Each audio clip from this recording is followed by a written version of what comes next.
কলকাতার ধর্মতলায় উঠে এলো তাঁতিপাড়া স্বাস্থ্যকেন্দ্রের বেহাল অবস্থার কথা।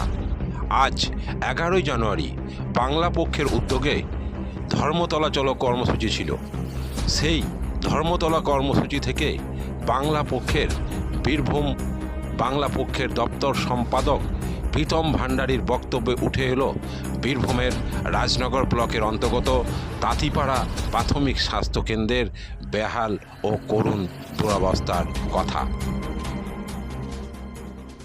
বাংলা পক্ষ লড়বে বীরভূমের একটা গ্রাম রাজনগর ব্লকের তাঁতিপাড়া গ্রাম পঞ্চায়েত। সেই তাঁতিপাড়া গ্রাম পঞ্চায়েতে 35টা গ্রামের আন্ডারে একটা হসপিটাল।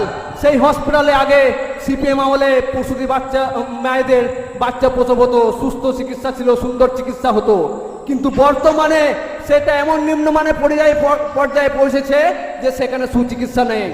এই নিয়ে বাংলা পক্ষ আজকে ধর্মতলায় এই সমাবেশ থেকে বলছে তাঁতিপাড়ার যে হাসপাতালের দুরবস্থা, সেই দুরবস্থা নিয়েও বাংলা পক্ষ লড়াই করবে।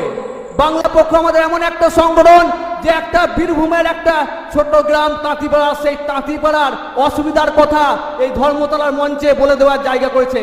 এটা বাংলা পক্ষই পারে, কোনো রাজনৈতিক দল পারে না, আর তারা পারেওনি। আমাদের বিভিন্ন এলাকা থেকে যাদের নিজের এলাকার সমস্যা তুলে ধরছে, নিজের পরিস্থিতির কথা তুলে ধরছে, সেই সমস্ত সুযোগ কিন্তু এই বাংলা পক্ষই আমাদের করছে। বাংলা পক্ষকে আমাদের মজবুত করতে হবে, আমাদেরকে এক হতে হবে। সোমনাথ দে ও সাগর বাউরির রিপোর্ট, বীরভূমের খাস খবর।